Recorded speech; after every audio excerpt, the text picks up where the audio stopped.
Hello दोस्तों, आप सभी का स्वागत है सभ्य स्टडी में। तो दोस्तों, आज हम इस वीडियो में बाल विकास के कुछ 50 इम्पोर्टेंट क्वेश्चंस के बारे में बात करेंगे। अगर आपको वीडियो मेरा पसंद आए तो दोस्तों इसको लाइक, शेयर और सब्सक्राइब ज़रूर करें। तो दोस्तों चलो तो शुरुआत करते हैं दोस्तों।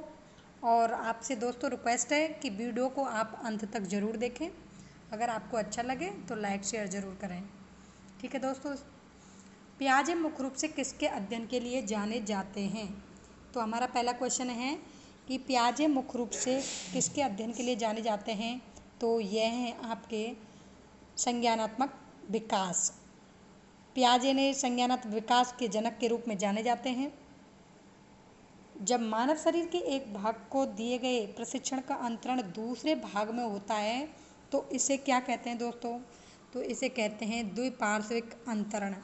अर्थात शरीर के एक पार्ट से दूसरे पार्ट के लिए दिया गया प्रशिक्षण का अंतरण द्विपार्श्विक अंतरण होता है। दिए हुए प्राप्तांकों के समूह में जो प्राप्तांक बहुधा सबसे अधिक बार आता है, तो बच्चों आपने ये पढ़ा होगा बहुलक। तो बहुलक जो बहुलांक बहुत बार आता है वो क्या कहलाएगा? बहुलांक। क्रिया प्रसूत अनुकूलन सिद्धांत का प्रतिपादन क्रिया प्रसूत अनुकूलन सिद्धांत का प्रतिपादन स्किनर मनोवैज्ञानिक ने दिया था और इन्होंने चूहे तथा कबूतरों पर अपना प्रयोग किया था। ये क्रिया प्रसूत अनुकूलन सिद्धांत के जनक भी कहे जाते हैं। और मैं आपको इसको याद करने की एक ट्रिक बताती हूँ कि स्किनर, जैसे स्किनर शब्द में आधा वो लिखा हुआ है तो इसका अधिकतर जो प्रयोग या इसके सिद्धांत या अधिगम के सिद्धांत जो कुछ भी आता है तो अधिकतर उसमें आधा वर्ण ही लिखा हुआ होता है। जैसे इसमें स्किनर है तो उसमें भी इसके क्वेश्चन में भी देखो दोस्तों क्रिया है, क्रिया। तो इसलिए आप इसको इस तरीके से याद रख सकते हो। अल्बर्ट बंडूरा निम्न में से किस सिद्धांत से संबंधित हैं? तो अल्बर्ट बंडूरा जो है सामाजिक अधिगम का सिद्धांत इन्होंने दिया था। मानसिक आयु का प्रत्यय दिया था। मानसिक आयु का प्रत्यय विनय साइमन ने दिया था। और दोस्तों आपको सबसे पहले बता देती हूँ कि सन 1885 ईस्वी में फ्रांस में बुद्धि शब्द का प्रयोग हुआ था। बुद्धि शब्द का प्रयोग कहाँ किया गया था? फ्रांस में 1885 ईस्वी में। अमूर्त चिंतन ही बुद्धि है, ये टर्मन महोदय का कथन था। और मानसिक आयु का जो प्रत्यय था वो विनय साइमन महोदय ने दिया था। निम्न में से कौन सा सीखने का नियम नहीं है? तो थार्डनैक ने सीखने के 3 मुख्य नियम बताए थे और 5 गौण नियम बताए थे, जिनमें से तत्परता, प्रभाव और अभ्यास का नियम इसके 3 मुख्य नियम हैं। तो दोस्तों इसमें आपको पता चल रहा होगा कि तनाव का नियम थार्डनैक का नियम नहीं है, ये सीखने का नियम नहीं है। सीखने का संबंध प्रतिक्रिया सिद्धांत में पावलोव ने प्रयोग किया। तो पावलोव जो हैं ये इन्होंने अपना प्रयोग कुत्ते पर किया था। पावलोव जो कि संबंध प्रतिक्रिया सिद्धांत इन्होंने कुत्ते पर प्रयोग किया था। सूज द्वारा सीखने के सिद्धांत का प्रतिपादन ये आपके कोहेलर महोदय ने, जिन्होंने चिंपांजी तथा बनमानुष पर प्रयोग किया था। और अगर आपको बनमानुष या चिंपांजी की संख्या पूछ ली जाती है तो 6 बनमानुषों पर, ठीक है। कार्य को आरंभ करने और जारी रखने और नियमित करने की प्रक्रिया, तो यह आपकी प्रेरणा कहलाती है।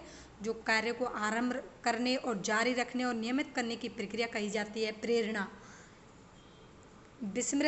विस्मृति कम करने का उपाय क्या है? विस्मृति यानी आपको भूले नहीं, आप उस चीज़ को भूले नहीं, इसको कम करने का उपाय क्या है? तो इसको कम करने का उपाय होता है दोस्तों पाठ की पुनरावृत्ति करें, बार बार अभ्यास करें। जैसे मैं आपको ये क्वेश्चंस हर रोज़ अपलोड करती हूँ वीडियो पर, तो आप इनको बार बार जब तक रिपीट नहीं करोगे तब तक आपकी समझ में नहीं आएंगे।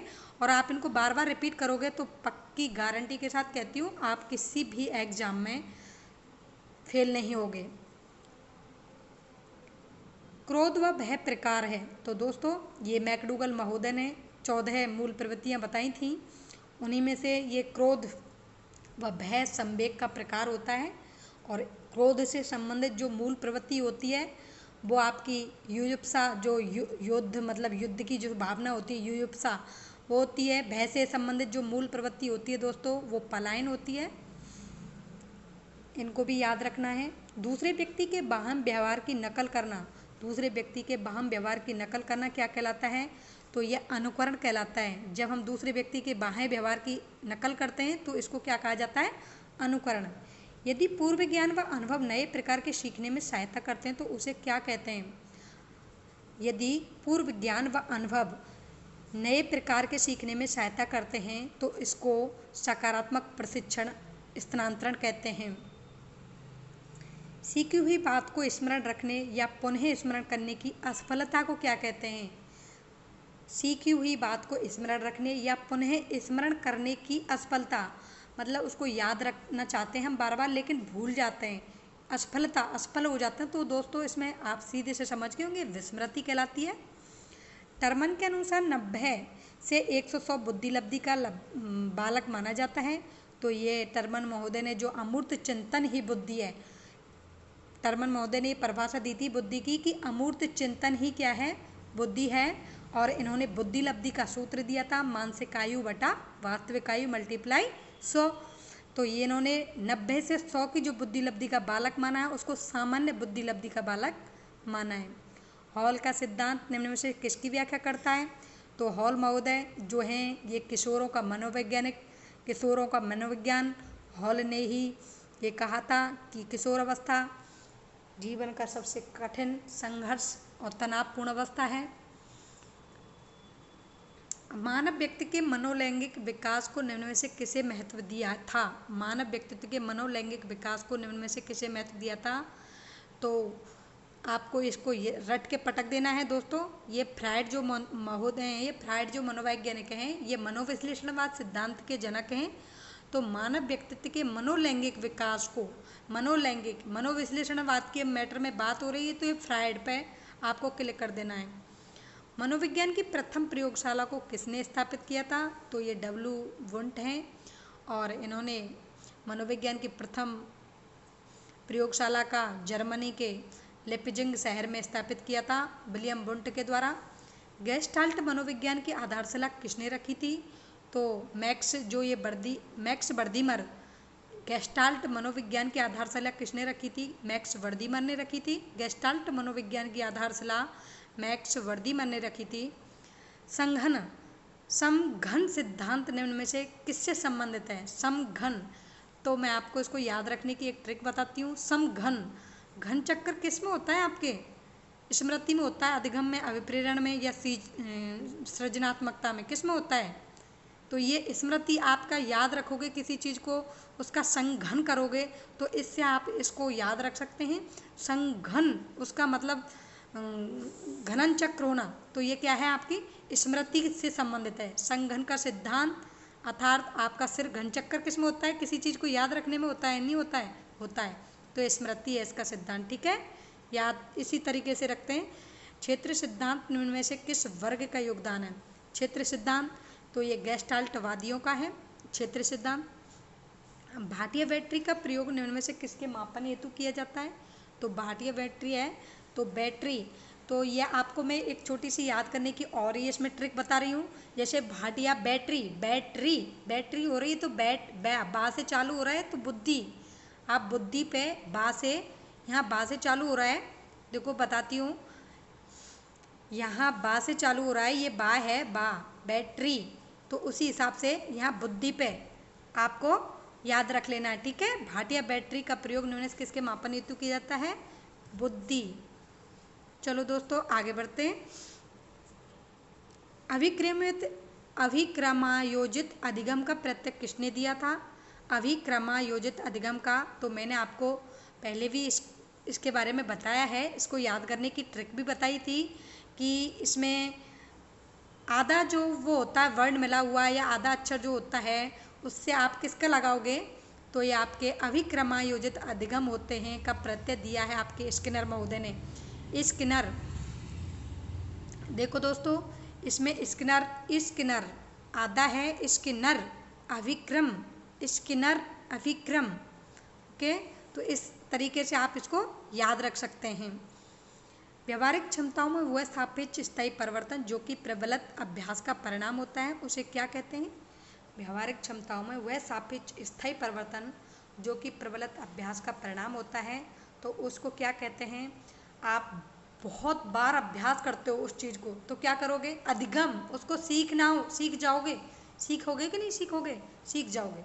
ठीक है, तो आगे दोस्तों आगे बढ़ते हैं।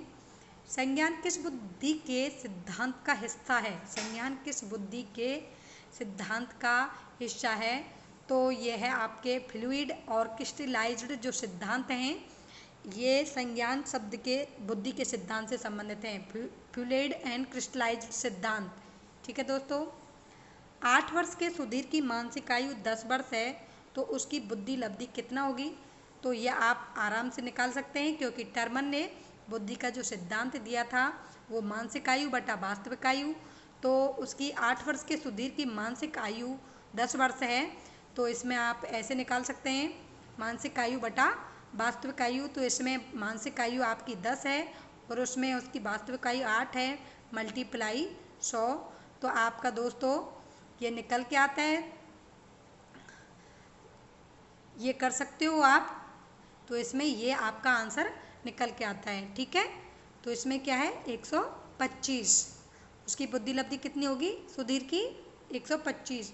संवेग का कौन सा सिद्धांत इस विचार को मानता है कि संवेगात्मक अनुभव संवेगात्मक व्यवहार पर आधारित होते हैं, तो ये कौन सा सिद्धांत है, जो जेम्स लैंग जो सिद्धांत है ये मानता है कि संवेगात्मक अनुभव संवेगात्मक व्यवहार पर आधारित होते हैं। किसी इच्छा या आवश्यकता में रुकावट पड़ने पर उससे उत्पन्न होने वाला सामवेगिक तनाव क्या कहलाता है, तो बताइए क्या कहलाता है, तो मैं बताती हूँ इसको, ये कहलाएगा अगर आपकी कोई भी इच्छा या आवश्यकता कोई पूरी नहीं हुई है तो आप उससे जो उसकी रुकावट से आप पर क्या प्रभाव, तो आपको क्या चीज़ होएगी, चिंता होने लगेगी कि आगे क्या होगा, अगर हमारा कोई काम, अगर हमारे काम में कोई रुकावट आ जाती है तो चिंता होएगी कि अब कहाँ से कमाएंगे पैसा, ये क्या रुकावट आ पड़ी, अब कैसे घर चलेगा। ठीक है, तो ये सबसे इम्पोर्टेंट है चिंता। ठीक है दोस्तों, देखते हैं, चिंता है करेक्ट। कोहलर वर्ग का सिद्धांत निम्न में से किस विकास से संबंधित है, कोहल वर्ग का सिद्धांत, तो दोस्तों कोहल वर्ग मनोवैज्ञानिक है, नैतिक विकास के सिद्धांत के जनक के रूप में जाने जाते हैं। नैतिक विकास का सिद्धांत इन्होंने दिया था और इन्होंने परंपरागत सिद्धांत, पूर्व परंपरागत, पारंपरिक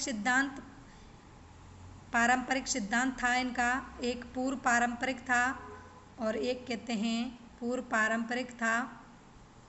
दोस्तों ये लिखने में थोड़ी वो हो रही है, एक था उत्तर परंपरागत सिद्धांत जो था, परंपरागत सिद्धांत ये जो था, इन्होंने नैतिक विकास के 3 मुख्य सिद्धांत बताए थे।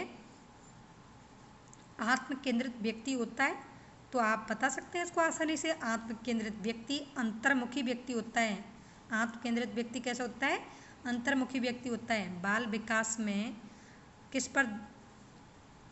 किसका अध्ययन किया जाता है, प्रक्रियाओं पर बल, बिल्कुल करेक्ट है, प्रक्रियाओं पर बल बिल्कुल करेक्ट, वातावरण अनुभव की भूमिका पर बल बिल्कुल करेक्ट, गर्भावस्था किशोरावस्था तक का अध्ययन होता है, बिल्कुल सही। तो इसलिए बाल विकास में इन सभी पर अध्ययन किया जाता है, इन सभी का अध्ययन किया जाता है। प्राथमिक स्तर पर मूल्यों की शिक्षा देने की सर्वोत्तम विधि, तो आप बताइए, इसमें छोटे बच्चों को मूल्यों की शिक्षा देंगे तो सर्वोत्तम विधि कौन सी होगी, सर्वोत्तम विधि मूल्यों के महत्व को बताना, मूल्यों का पालन न करने पर दंडित करना, अध्यापक के व्यवहार में मूल्य स्थापित करना। तो बताइए आप इसके किए हुए, इसमें अध्यापक के व्यवहार में मूल्य स्थापन, जब अध्यापक स्वयं नैतिक मूल्यों को अपने व्यवहार में लाएगा तभी तो बच्चा स्वयं उसको अध्यापक की चीटिंग करके, अध्यापक का नकल करके उस व्यवहार को स्वयं खुद करता है। तो इसलिए अध्यापक के व्यवहार में मूल्य स्थापन प्राथमिक स्तर पर मूल्यों की शिक्षा देने की सर्वोत्तम विधि है। कक्षा 4 का एक बच्चा सदैव चिंतित और कुंठित रहता है, आप क्या करेंगे, स्वयं परामर्शदाता की भूमिका का निर्वाह करेंगे। ठीक है, कक्षा 4 का एक बच्चा सदैव चिंतित और कुंठित रहता है, तो स्वयं आप परामर्शदाता की भूमिका का क्या करेंगे। तो दोस्तों इसमें बता देती हूँ, बाल विकास में, बाल मनोविज्ञान में, साइकोलॉजी में हमेशा आपको पॉजिटिव आंसर देना है। नेगेटिव आंसर को बिल्कुल नहीं करना। आपको एक अच्छा टीचर ही दर्शाना है कि मैं एक अच्छा अध्यापक हूँ, तो इसमें इस बात का पूरा ध्यान रखना है। पियाजे मुख्यतः के क्षेत्र में योगदान के लिए जाने जाते हैं। तो पियाजे जो हैं ये आपके ज्ञानात्मक विकास के सिद्धांत के क्षेत्र में जाने जाते हैं। इन्होंने बच्चे की अवस्था के आधार पर इन्होंने संज्ञानात्मक विकास के जनक भी कहे जाते हैं, और बच्चे के अवस्था के आधार पर इन्होंने ज्ञानात्मक विकास का वर्णन किया है, जो कि उन्होंने बताया है कि 0 से 2 जो है पूर्व संवेदी गामक अवस्था है, 2 से 5-7 वर्ष की अवस्था को इन्होंने क्या कहते हैं, मूर्त संक्रियात्मक अवस्था का है, संवेदी गामक अवस्था का है, और मूर्त संक्रियात्मक अवस्था और अमूर्त संक्रियात्मक अवस्था बताया है। ठीक है दोस्तों, जब कभी 2 या अधिक व्यक्ति एक साथ मिलते हैं और एक दूसरे को प्रभावित करते हैं, जो वे एक सामाजिक समूह का निर्माण करते हैं, यह कथन क्या है? बिल्कुल सत्य है। शिक्षण प्रक्रिया में निम्नलिखित में से किसका भली प्रकार अध्ययन रखना चाहिए? शिक्षण प्रक्रिया में निम्नलिखित में से किसका भली प्रकार अध्ययन रखना चाहिए? तो आप विद्यार्थियों की सक्रिय सहभागिता का जरूर ध्यान रखें। बच्चों के सामाजिक विकास का विशेष महत्व है, तो विशेष महत्व खेल के माध्यम से बच्चों के सामाजिक विकास बहुत तीव्र गति से होता है। ठीक है। भाटिया बैटरी का प्रयोग निम्न में से किसके परीक्षण हेतु किया जाता है? तो ये मैंने आपको पहले भी बताया है। भाटिया बैटरी, ये रिपीटेड क्वेश्चन है हमारे इसमें।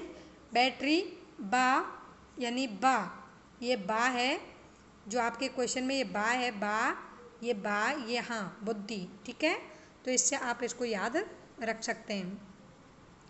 क्वेलर वर्ग का विकास सिद्धांत निम्न में से किससे संबंधित है? क्वेलर वर्ग का विकास सिद्धांत नैतिक विकास से संबंधित है। निम्न कक्षाओं में शिक्षण की खेल विधि आधारित है।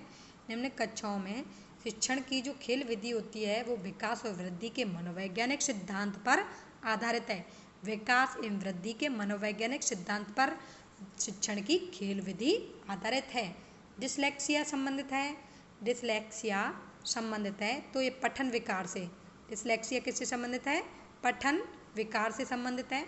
दोस्तों आपको इसको याद करने की एक ट्रिक और बता देती हूँ। जैसे कोई बच्चा है और एक साबुन लेके आता है लक्स का, और उसको लक्स का साबुन तो लेके आता है, लेकिन वो उस साबुन का ऊपर से नाम नहीं पढ़ पाता है।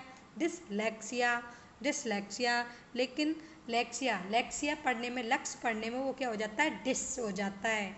तो इसको आप इस तरीके से याद रख सकते हो। पढ़ने में तो ये समझ गए हो कि वो बच्चा पढ़ने में अर्थात पठन विकार से संबंधित है। ठीक है। अधिगम के प्रक्रम में अभिप्रेरण, अधिगम के प्रकरण में अभिप्रेरण क्या करता है? नए सीखने वालों में अधिगम के लिए रुचि का सृजन करता है। अधिगम के प्रक्रम में अभिप्रेरण नए सीखने वालों में अधिगम के लिए रुचि का सृजन करता है।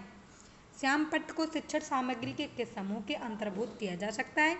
तो आप आसानी से बता सकते हैं इसको। श्यामपट्ट जो होता है आपका ब्लैक बोर्ड, जो क्लास में बच्चों को, छोटे बच्चों को, बड़े बच्चों को जो पढ़ाते हैं, तो सबसे इम्पोर्टेंट होता है।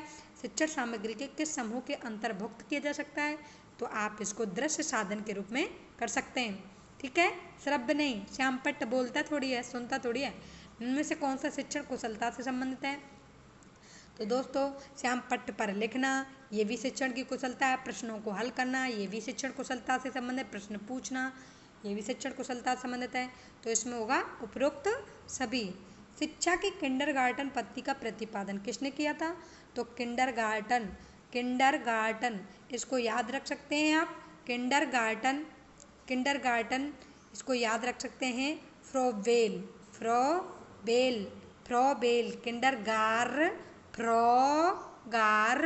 फ्रोगार, इस तरीके से आप इसको याद रख सकते हैं। शिक्षा की किंडरगार्टन पद्धति का प्रयोग किसने किया था? फ्रोबेल ने किया था। एक अभिभावक आपसे विद्यालय में मिलने के लिए कभी नहीं आता है, तो आप क्या करेंगे? आप स्वयं उनसे मिलने चले जाएंगे। आपको तो अच्छा बनना है। असंगठित घर से आने वाला बच्चा सबसे अधिक कठिनाई का अनुभव किसमें करता है? तो वह स्वतंत्र अध्ययन करने में, अर्थात उसको अगर स्वतंत्र रूप से अध्ययन करने के लिए छोड़ देते हैं तो वो अपने को पढ़ने में बहुत कठिनाई महसूस करता है। वह स्तर जिसमें बच्चा किसी वस्तु या घटना के बारे में तार्किक रूप से सोचना प्रारंभ कर देता है तो वह आपकी मूर्त क्रियात्मक अवस्था है, जो कि पियाजे महोदय ने बताई थी। 0 से 2 वर्ष की अवस्था को संवेदीगामक अवस्था कहा था। बार बार मैं आपको इसलिए रिपीट करवाती हूँ कि यह आपको रट जाएं कि आप एग्जाम सेंटर में कभी भी इस चीज़ में गलती ना करें, ठीक है। पूर्व संक्रियात्मक अवस्था 0 से 2, 2 से 5 अवस्था जो है पूर्व संक्रियात्मक अवस्था, और जो है प्रथम अवस्था थी 0 से 2 संवेदीगामक, और 2 से 7 थी आपकी पूर्व संक्रियात्मक अवस्था, और 7 से 11 थी आपकी मूर्त संक्रियात्मक, 11 से 15 अमूर्त संक्रियात्मक अवस्था पियाजे के द्वारा बताई है। बच्चों के बौद्धिक विकास के 4 सुस्पष्ट स्तरों को पहचाना गया था। बच्चों के बौद्धिक विकास के 4 सुस्पष्ट स्तरों को किसके द्वारा पहचाना गया था? तो आप समझ जाना, ये पियाजे हैं।